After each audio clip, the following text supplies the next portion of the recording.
Tapi sebenarnya ya, yang dimaksud dengan awet muda itu adalah peremajaan fungsi organ di dalam tubuh kita yang terjadi karena kita konsumsi RG dan GL. Ini pengalaman yang saya alami dengan RGGL ini, Pak. Ya, Pak. Jadi perubahan yang kita rasakan, kita merasa kondisi tubuh kita sudah jauh lebih baik dibandingkan dengan sebelum konsumsi RGGL. Kita boleh berhenti pada dosis tersebut, Pak. Nah, berhenti bertahan pada dosis tertentu tersebut, kemudian perlahan-lahan, tidak secara drastis, kita boleh turunkan lagi dosisnya, Pak. Jadi misalnya kita berhenti pada dosis 15 pasang, kita merasa tubuh kita sudah jauh lebih sehat, kita merasa cukup dengan 15 pasang aja, nggak perlu dinaikkan lagi. Nah, kita bertahan 15 pasang untuk beberapa waktu, kemudian kita turunkan dosisnya bertahap. Dari 15 kita turunkan lagi 12 pasang, 12 pasang kita turun lagi 9 pasang, 9 pasang turun lagi jadi 6 pasang misalnya. Nah, saya sarankan kalau memungkinkan, kalau sudah diturunkan sampai dosis 6 pasang, tolong bertahan, mempertahankan dosis 6 pasang itu sebagai dosis maintenance. Kenapa saya katakan kita perlu dosis maintenance? Kenapa? Karena keadaan sekarang ini kan kita nggak bisa melawan, nggak bisa menghindari masuknya racun di dalam tubuh kita. Ya. Kita menghadapi polusi udara misalnya. Kita bernapas, kita menghirup udara. Apa kita tahu udara itu yang kita hirup itu bersih? Bagi mereka yang bisa di rumah ada pasang AC misalnya, air condition, ya, boleh lihat 3 bulan saja, coba copot filternya AC tersebut, akan terlihat secara jelas begitu debunya. Ya. Kalau kita misalnya nggak pakai AC, kita bisa bayangin nggak kemana debunya itu yang lengket di filter AC tersebut. Itu pasti akan kita hirup masuk ke dalam tubuh kita. Ya.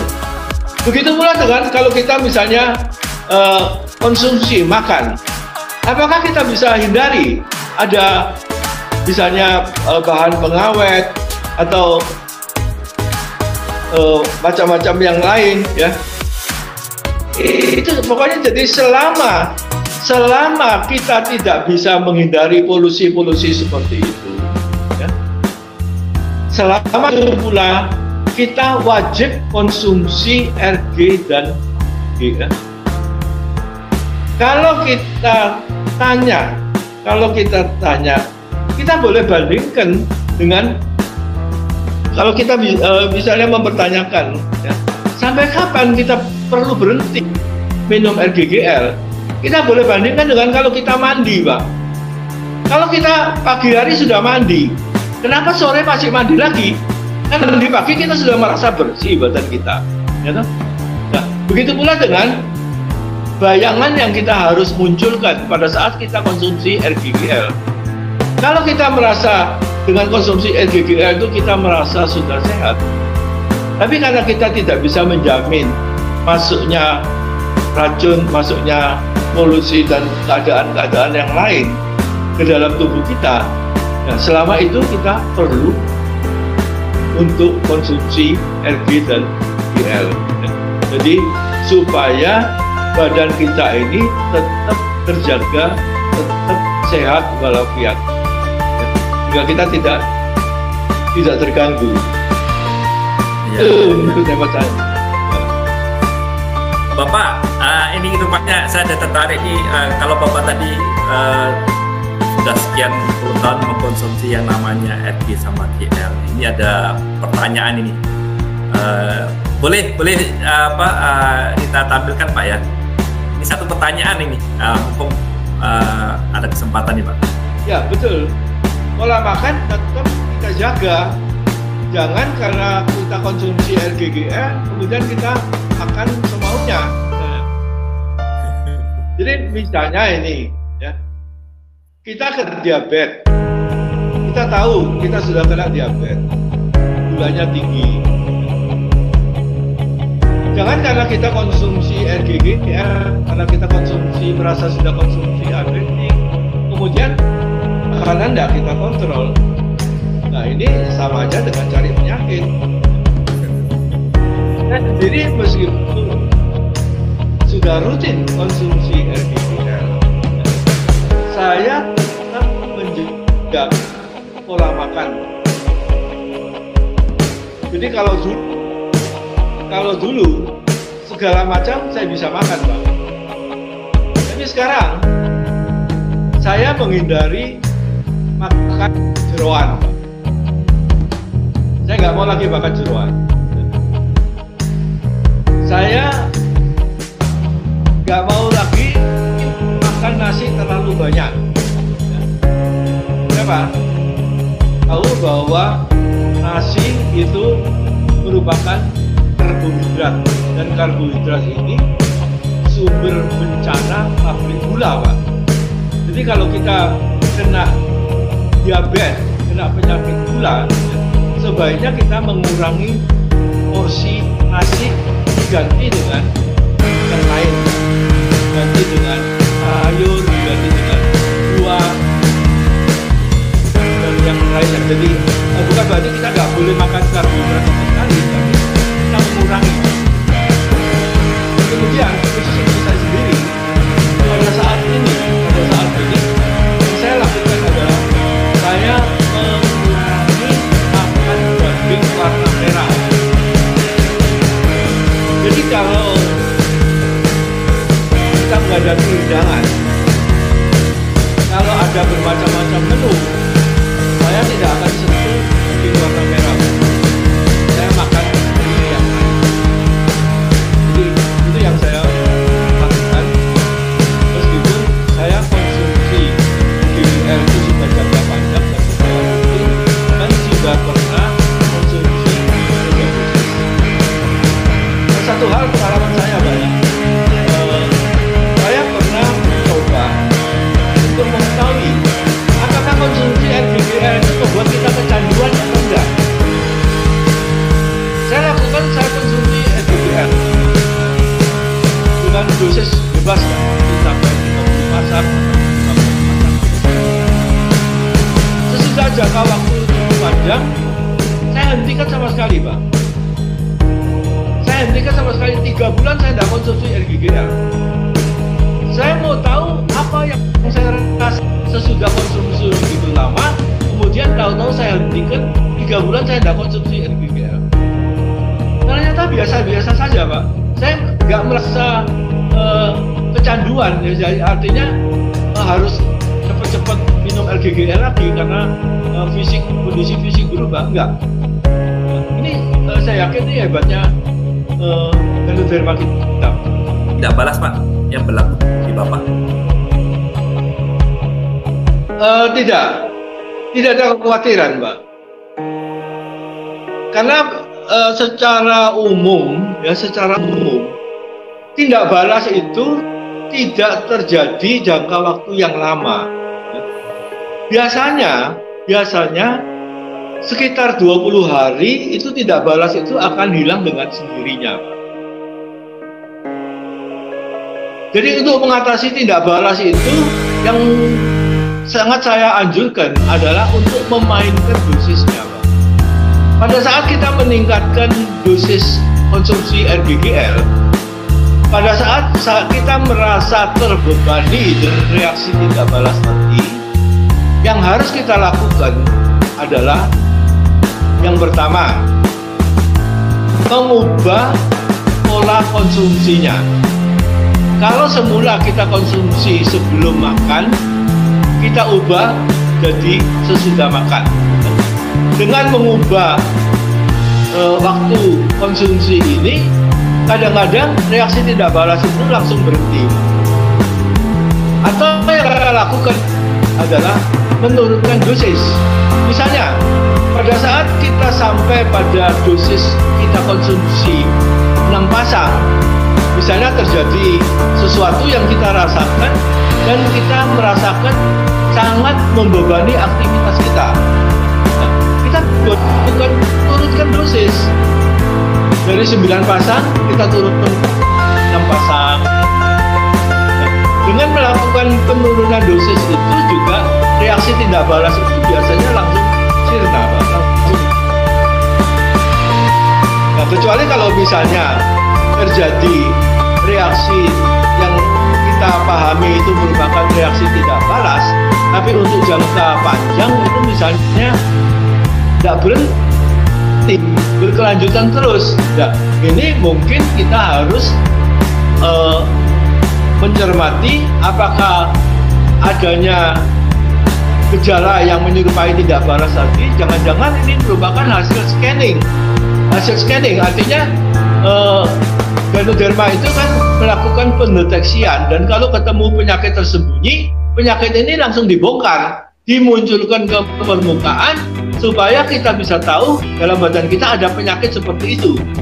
Nah, kalau kita lakukan seperti itu, kita akan mudah untuk mencari solusi bagaimana mengatasi penyakit itu. Jangan sampai terlambat. Misalnya yang banyak terjadi pada pasien-pasien kanker misalnya. Ya.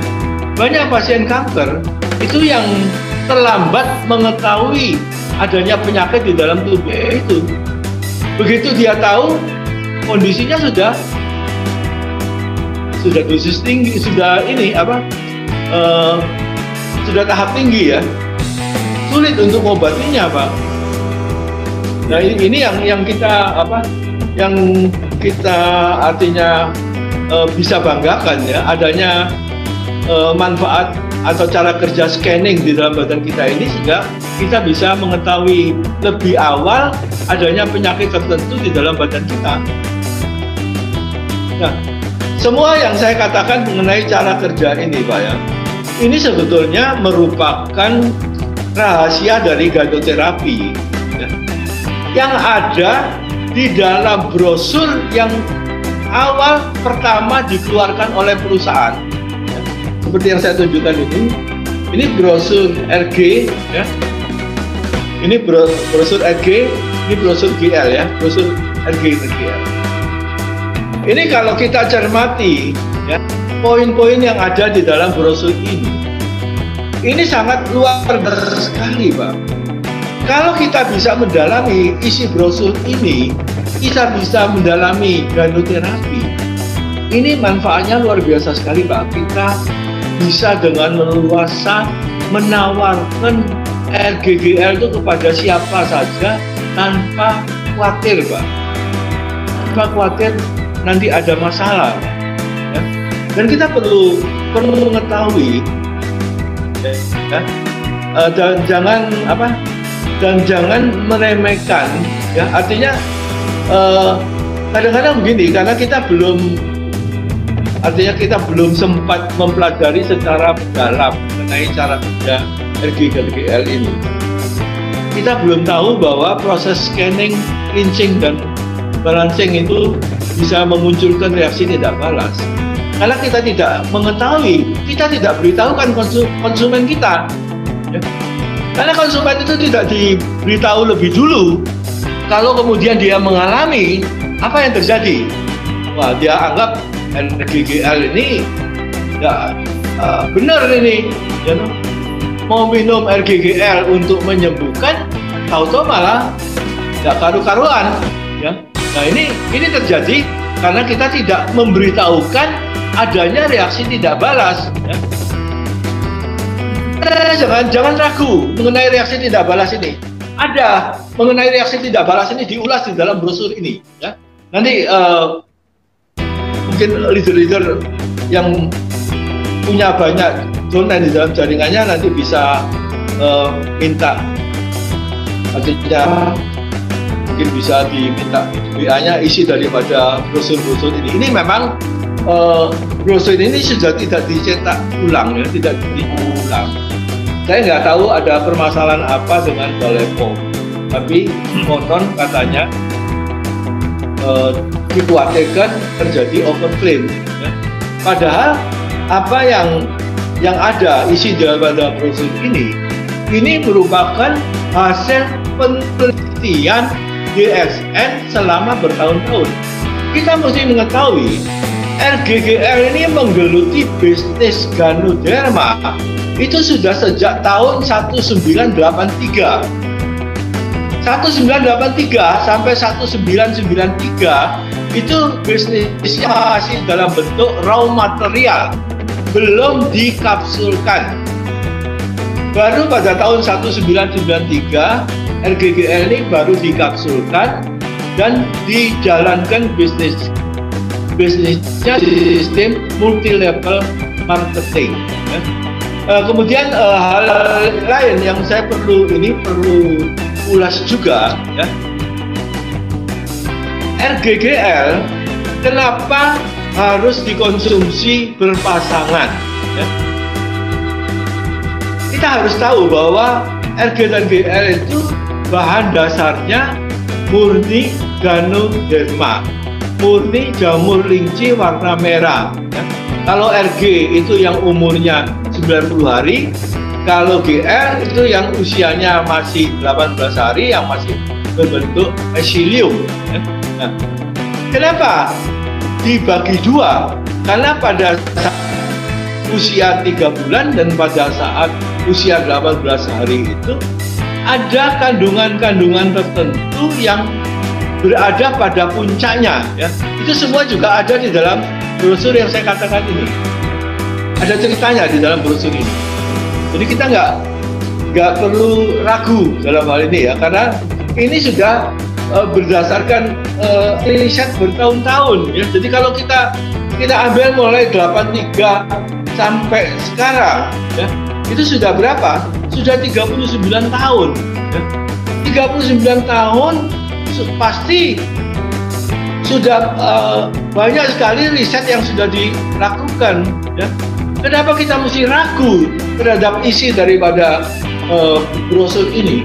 Ini yang terus terang ini menjadi bahan saya untuk pegangan di dalam memasarkan RGGL atau di dalam bicara soal RGGL. Ya. Nah, mengenai RGGL, ya, apakah harus selalu dikonsumsi berpasangan? Tidak. Ya. Patokannya, ya, siapapun yang konsumsi RGGL, ya, kalau ada keluhan kesehatan sebaiknya konsumsi berpasangan RG dan GL. Ya. Tapi ada cara khusus yang boleh kita lakukan sendiri-sendiri, RG sendiri, GL sendiri. Saya ambil contoh misalnya, anak, ya, balita, sampai remaja misalnya, ya, yang tidak ada keluhan kesehatan, saya sarankan cukup konsumsi GL saja, RG-nya nggak perlu, ya. Karena RG-nya ini lebih mengarah kepada mengatasi penyakit, yaitu dengan adanya polisakarida yang ada itu yang begitu luar biasa yang bisa mengaktifkan makropak sistem imun tadi, ya. Nah, jadi kenapa kita anjurkan hanya GL saja? Karena GL itu ada tonik otaknya, ya. Kandungan germanium organiknya itu begitu tingginya, jauh lebih tinggi daripada saat usianya sudah di atas 18 hari, ya. Apalagi pada saat usianya sudah 90 hari. Jadi pada usia 90 dan 18 hari ini masing-masing punya kelebihan, ya. Nah, contoh lain misalnya RG itu bisa dipakai sebagai obat luar, ya. Sebagai obat luar kalau kita ada luka, ya. Kita ada luka, apakah luka karena jatuh dari kendaraan atau karena kita menderita diabetes dan kita mengalami luka gangren, ya. Serbuk RG itu bisa mengatasi masalah luka-luka luar ini dipakai obat luar. Ya. Gangren yang menurut ilmu kedokteran tidak bisa dikeringkan, tidak bisa dipulihkan, kita sudah membuktikan di banyak tempat dan pada setiap keadaan yang kita buktikan bahwa gangren itu bisa dikeringkan dengan taburan serbuk RG. Ya. Yang penting asal kita rajin membersihkan lukanya itu. Jadi sebelum ditaburi RGGL itu dibersihkan dulu. Jadi pagi dibersihkan lukanya, taburi RG lagi. Sorenya bekas taburan RG yang pagi hari itu dibersihkan. Sesudah bersih, taburi lagi RG yang baru. Begitu seterusnya. Dijamin luka gangren pun bisa kering karena kita sudah mencoba ya, sudah mencoba ulang kali ya. Sehingga ini sangat membantu sendiri dan ini bisa menjadi keistimewaan dari pemasaran RG Rescue. Nah, kalau saya ulang kali ya menonjolkan RGGL ya, bukan berarti saya meremehkan manfaat dari produk-produk yang lain ya. Misalnya kopi, linci dan sebagainya. Produk yang lain juga hebat ya. Produk lain itu juga istimewa juga ya. Hanya kita perlu ketahui ya. Produk yang lain itu point value PV dan SV-nya itu tidak ada yang sebesar RGGL. Tidak ada yang sebesar RGGL. Padahal di dalam sistem pemasaran kita sudah melihat secara nyata bahwa bisnis DSN ini sesudah dikembangkan secara sistem MLM, sesudah menjalani masa selama 29 tahun ini, ternyata jadi halo. Ya, sekarang Pak. Ya, jadi di luar RGGL. Dan saya katakan lagi karena poinnya lebih kecil dibanding. Dan padahal di dalam bisnis DSN, aja DSN masuk ke satu negara langsung booming. Dan mereka yang ini yang artinya bisa bisnisnya dengan baik, dengan menekan, menitik beratkan pada membangun network, menunjukkan orientasi pada spesies. Ya.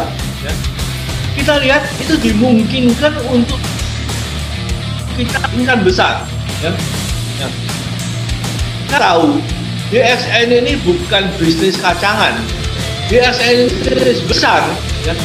Dan kalau kita sudah dari awal tarik untuk menjalankan bisnis DSN, jangan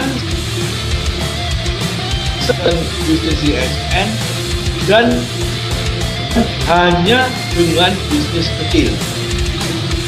Harus dilakukan lebih serius, lebih fokus supaya dari awal kita menggeluti bisnis DSN dari bisnis kecil. Itu bisa dikelola sedemikian rupa sehingga menjadi besar. Ya. Kenapa demikian? Karena kita bisnis apapun ya, perlu kita lakukan adalah bisnis jangka panjang yang kita untuk bisa mendapatkan pasif di masa mendatang. Ya.